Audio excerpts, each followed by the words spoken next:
Coming up on this best of edition of the Racing Insiders, we have the biggest names in all of racing worldwide. Names like Sebastien Loeb, Tom Christensen, Mike Rockenfeller, Sebastian Ogier, Michael Schumacher, Ken Block, names you won't find anywhere else, only on the Racing Insiders. Next.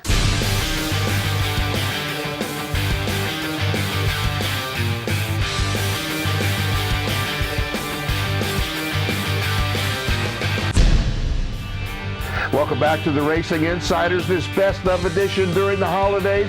Hope you're having a great holiday wherever you are. I'm Bill Wood in Los Angeles. I'm here by myself this week. Jim Daniels, Peter Keene, and Jeff Lepper are all enjoying their families this holiday, but we're here bringing you the absolute best in sports car content anywhere. You heard that list. We've got more big names, champions all, starting with Sebastien Loeb. He blew the world up at Pikes Peak this year, going up the road 20 seconds faster than the computer thought he could. Sebastien Loeb took Peugeot in just over 8 minutes. It was an incredible run. Some say it might have been the best run ever. We talked to Sebastien Loeb right after his record-breaking run.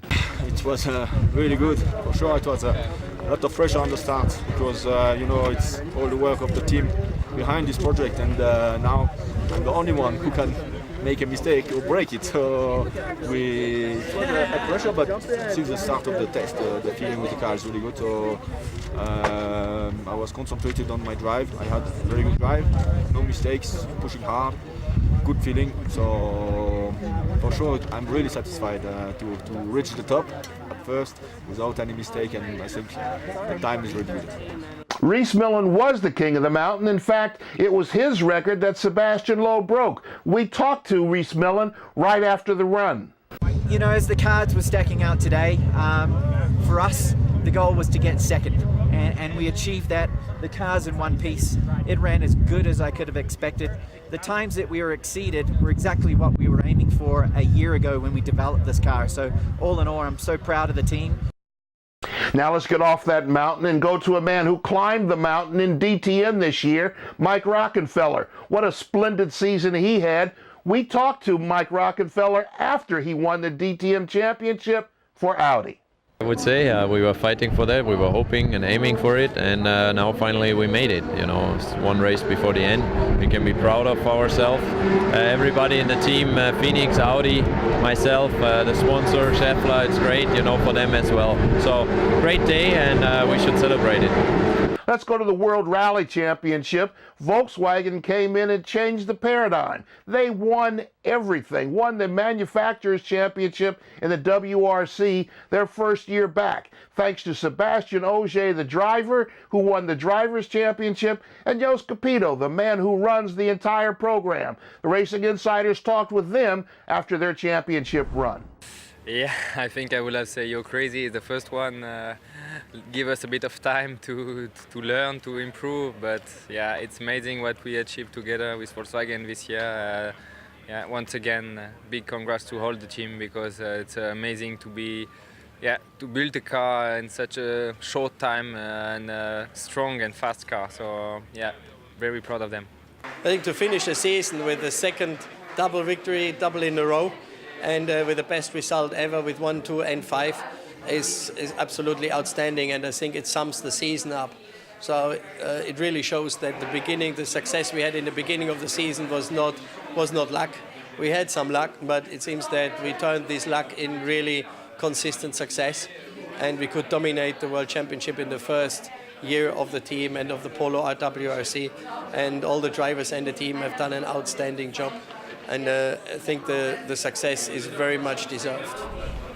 Let's go to the World Endurance Championship. Audi had a great season, won the Manufacturers' Championship, and here's two of the drivers who won the Drivers' Championship. And it's such an odd thing to hear that Alan McNish and Tom Christensen, two of the biggest names in all of sports car racing, this was their first FIA World title. Obviously, the Racing Insiders talked with them. For sure you have different things, it makes the motion at that time, but I think the support of my team, I think the support of having known Alan, it's a privilege. and a combination, because I went into this race, I wanted really to race for my dad, because he passed away this year. But if I just imagine myself sitting down, having a little Danish beer with Alan and my dad, then we would both agree that I should try to win this race with Audi for Alan. And this is what we did. So you don't call that a happy ending. It was tremendously difficult in so many ways, from the racing point of view, with the way the weather was, with the competition, with the way it turned out at the end with the heavy rain showers. Then just you were on the edge all the way through. You couldn't afford to make the slightest of errors, and it was so easy to do that. But the car was so sure-footed. I'm quite glad we had Quattro, to be honest with you. But now it's just relief. It's happiness, it's relief, but it's tinged with a little bit of sadness with the passing of a fellow competitor. And, it's another driver's like your brother. That's the world stage. Here in the United States, one of the biggest names in sports car racing is Johnny O'Connell, the Pirelli World Challenge champion. An up and down season. He started off pretty rough, but he closed like gangbusters. We talked to Johnny O'Connell. Johnny, congratulations on the win at Detroit. Well, thank you. Yeah, that was a good time. Good one to get anytime that you can, be showing off to your bosses outside their office. That's a good thing. I mean, when the president and the GM is there, you always want to do well, and and everybody on Cadillac Racing did a great job that weekend.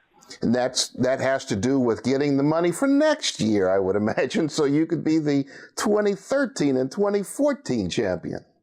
Well, you know what? How nice would that be? I mean, we've got some work cut out for us. Actually, I had a win get away from me at Long Beach. Pretty heartbreaking. Actually, I was leading behind the pace car, and on the last lap, my car died. And then we had a similar deal at the Circuit of the Americas. We won the first race, and the second race we were leading and had an extremely rare mechanical failure in the suspension. So. Those are two wins that, had I had them, we'd be leading the championship. But there's nothing more fun than fighting back from behind.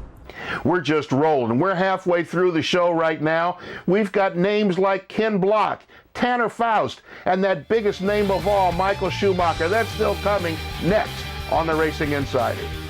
This segment of the Racing Insiders was brought to you by GoRacingTV.com, for racers by racers. Want to keep up with all the racing action at the track? Well, download the new Go Racing TV iPhone and Android app. And remember to like us on Facebook and follow us on Twitter. Go on a high-speed ride with the Racing Insiders, the world's only weekly look at sports car racing. The biggest names, the biggest events, the biggest headlines, every week on the Racing Insiders. From a modest start, the Racing Insiders has grown into a global presence through passion, hard work, aggressive drive, an award-winning host, and the greatest minds in sports car racing. Now, the Racing Insiders is expanding, and you can get on board. Take part in our funding effort at Indiegogo. Valuable rewards from our partners are there for your support at Indiegogo.com. The Racing Insiders. Consider an investment in exclusive sports car racing excitement every week.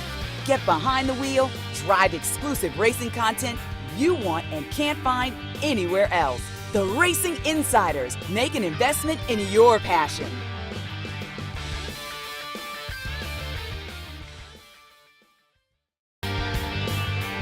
Welcome back to this holiday edition of the Racing Insiders. I'm Bill Wood in Los Angeles. The guys are off enjoying their families. We hope you are too. We've had some of the biggest names in all of racing here on the Racing Insiders this year. We're sharing some of that with you now. Let's turn our eyes to the forests here in the United States. David Higgins at the beginning of the year had 2 championships under his belt. He was going for his 3rd, but he needed some strong effort because Ken Block chased him all through the woods this year. It was a struggle that went to the last day in the championship, but we talked to David Higgins after he returned home in Wales. Here he is now. Give me some update on where American rallying is now compared to some of the other national championships that you've won around the world. Yeah, this one this year was as hard as championship as I've ever won before. China used to have some fantastic drivers and some really good battles over there, but it was very unheard of. So you didn't get much publicity for it or much reward for it really. But this year's championship battle is like really been very, very good. Like Ken's got a fantastic team, fantastic car, and they work very, very hard at it. So we've all had to up our game. The team's had to up their game this year. We've even going in 2 weeks before the last rally, we snuck in an extra test because we knew we needed to find every last tenth of a second we get out of the car. And when you're pushed as a team and as a driver that hard, it makes it much more rewarding when you win it. Like I was just thinking like 10 minutes ago how bad it would be to be sit here now not having won the championship, but we've done it again and it's fantastic. But the man who chased David to that championship is Ken Block. You know the name of the Gymkhana videos, one of the biggest names in all of racing. 50 million people know that name. They go to YouTube to watch his videos. But here in the Rally America Championship, Ken Block chased David Higgins all season long, won 3 in a row. We talked to Ken Block after he won in Pennsylvania at the Susquehannock Trail Performance Rally. Ken Block, congratulations, a 10-minute win at the STPR Susquehannock Trail Performance Rally in a sport that's measured by splits of seconds.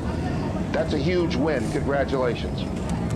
Yeah, thanks very much. I've had 3 rallies this year with a bit of bad luck, so it was nice to come out and have some good luck and be able to really drive these Pennsylvania roads at speed, but without a whole lot of pressure, because most of my top competitors went out on the first day. So really today I just had to modulate my speed and keep it safe. So it was a lot of fun and kind of nice just to have some good luck and be able to go out and cruise. So I get to really enjoy it. The obvious question, with such a huge lead and not a lot of competition, is it difficult to stay focused? It is a bit difficult. I really do drive my best when I'm under a lot of pressure and really have to drive on the edge. So driving like today, kind of semi-casually, but quick, it can be quite difficult. It took me a couple stages to get into it, but I started off the morning a bit too fast. I think I won the first 3 stages this morning, but I was able to tone it back and safe and just had a really good day. Any close calls? I had one little close call at an actual bank that I've actually hit here before, but luckily it's a nice soft bank. Are you still going for the U.S. Championship, Ken Block? Yeah, I'm not going to give up on it. I will definitely do all 7 events. Just unfortunate with the small mechanical stuff that we had at the beginning of the year that it's going to be tough for me unless David has some big problems. But it's fun. I really enjoy, competing with David Higgins and Antoine Lestage and all the other guys that are out here. But it's just unfortunate that David's had some really good luck and driven well, and I've had some bad luck. But it is what it is, and I'm just going to keep pushing and see what happens. Let's go to a different kind of sliding in Formula Drift. Changed the whole paradigm in Formula Drift. That's Michael Essa. In the 10th anniversary, here's a guy, a privateer, who came on board, won without all the money of a manufacturer's championship, basically financed the whole program out of his pocket. We talked to Michael Essa after he got that championship in Irwindale. Michael Essa, it's your first win. I haven't stopped smiling since watching you get the win. Congratulations. Thanks, Bill. Yeah, I mean, it was an amazing weekend. It started off pretty rough, didn't qualify well, but just made it happen in the tandem run. So, man, it's a great feeling to be up here finally. What must it have felt like to hear your name after so many years of being in Formula Drift and hearing somebody else's name being called? You know what? It's amazing, and going against Daigo for the top spot on the podium. I mean, he's an amazing driver. He's won championships before, and to be able to run head-to-head with him and beat him was, it was awesome. I couldn't ask for more. Let's go to Global Rallycross. Man, what a great championship. They had a lot of problems at the beginning of the year, but it seems like they got it straightened out at the end of the year, bought on a title sponsor in Red Bull. But the man who controlled the series all year was the Finn Tomas Heikkinen. They called him Topi. 5 consecutive wins during the season for his championship. We talked to him after one of those wins. Tomas Heikkinen, congratulations on a season that's become yours.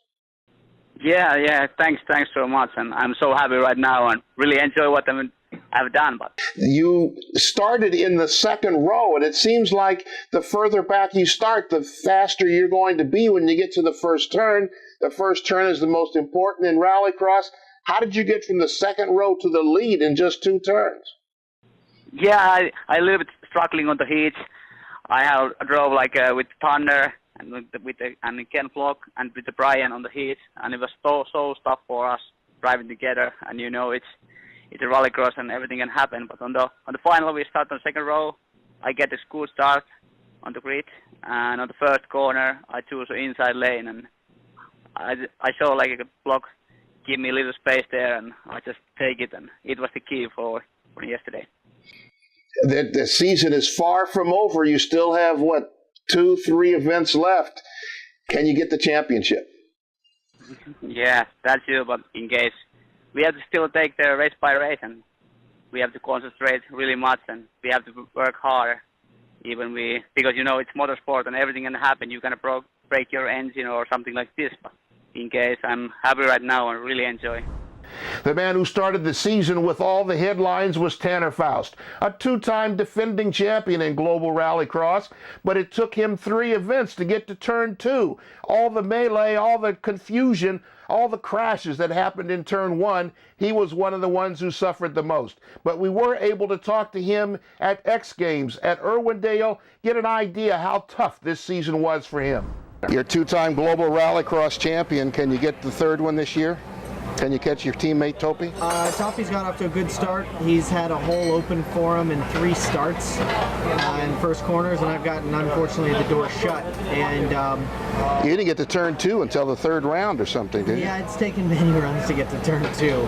So honestly, you never can tell. Even when I did get through the whole of the first corner and got on the podium, it was kind of bittersweet. It sort of didn't, necessarily feel like I had earned it in any way besides just getting through turn 1. But this course is going to be a bit different. Turn 1 is a whole NASCAR course, and so we're going to get to iron things out, I think, before we ever get to a braking zone. So good luck, partner. They got to go out to practice. They moved me out of the way already. Okay, thank you. But to show you how the Racing Insiders is in there digging, getting you the latest and the best, we broke the story on Pat Moro bringing General Motors and a Chevy Sonic into the Global Rallycross Championship. We broke that story. Here's Pat telling us how he made it happen. It's now Pat Moro, 2010 Super Production Champion, U.S. Rally Champion. He's got a new announcement to make. He's been in Global Rallycross for a couple of years, and now he's bringing a new factory, GM, into the program with him. Pat, how'd you pull that off? Well, it was a little bit of good luck. You know, we've been a long-time supporter of Chevrolet, and, we made the call to Chevrolet and said, look, we'd like to get involved with the Chevy Sonic program. They came down, saw what we had in mind, and, one thing led to another, and next thing you know, we're building 2 Chevy Sonics for the GRC Rallycross Series. We're getting a lot of interest that people are wondering what you've been doing. You were in Global Rallycross last year. Chevrolet came to you, or you came to them. How did it all happen? Did it happen easily, organically? What happened? I pretty much beat their door down, hung outside their house, waited in their bushes, roped them into it, and then we've been talking with Chevrolet for quite a long time. And I think the Chevrolet, took a good look at a lot of different teams and a lot of different people, and then, eventually came back to us, and, they came down and saw, what we were doing and what we were about. And, once they made the visit, everything else seemed to go pretty smooth. Difference will be we'll be a 2-liter motor, turbocharged, and it'll be all-wheel drive. So we're taking, a normally front-wheel drive car. It's transverse motor. We're turning the motor longitudinal, and then, obviously putting a 4-wheel drive platform in it. We saved the biggest name for last. While you're enjoying your holiday feast there and your family and the gifts, take a listen to Michael Schumacher, the biggest name in all of motorsport, the biggest name certainly in our generation. Now, everybody knows him as a Formula One driver, but the Racing Insiders is bringing you the inside information in all of racing. So we brought you Michael Schumacher. Here's the best driver in our minds in the world. Well, I mean, it's a great result, particularly if you consider where we're coming from last year. I mean, we've been absolutely nowhere by the end of the year, and nobody could have expected to be fighting even at part of the season for the championship. So they did. I mean, they had a great start of the year, and they even were able to sort of push through the year quite hard until a point that they understood, okay, here we are at the end of the championship for us, so it's better to focus on to 2014. And so we did in the past. The infrastructure now is in place. Since quite a while, Ross Brawn decided to have the right amount of people in the right position, and everything now is there to have the base to fight the championship in the future. And that's what I think can happen. And anyway, congratulations for the second position. Well, I think you shouldn't expect too many changes because of the engine. Aerodynamics always outplayed the engine, and it will always be in future. So the better car, the better package in the end will win. Yes, if you have two identical package, then the better engine might play a difference. And we know that Mercedes has always been on the top side, on the engine side. I mean, Formula One is certainly the highlight of motorsport, and it's great to drive a car. Absolutely, yes. And I enjoyed when I've been in Nürburgring to drive the car, to have a bit of fun. But to do it seriously, no. I'm tired of this one, and that's why I decided so, because Mercedes gave me the option to continue for the future, and I didn't really fancy it, and I have arrived in my new life, and that's very nice. I mean, even if you go back after the first time I retired, I didn't really miss it because I have so many other pleasureful things to do, so it's a good life. Well, I'm looking after young drivers in the go-kart area. I've always been close to the go-kart scene. I have a friend that he builds go-karts. I do actually test drives and development for him. Yeah, karting is a fascinating world that I still love to be involved in. And I always see young kids and they come along, and so I give them my point of view, and they appreciate that.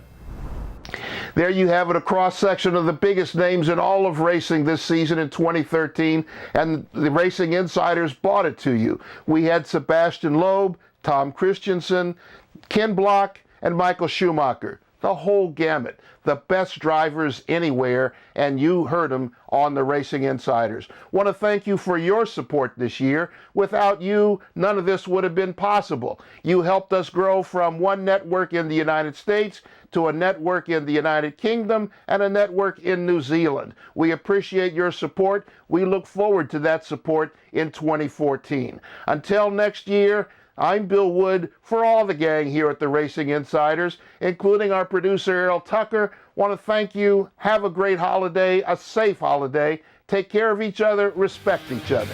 Want to see you next year. Peace.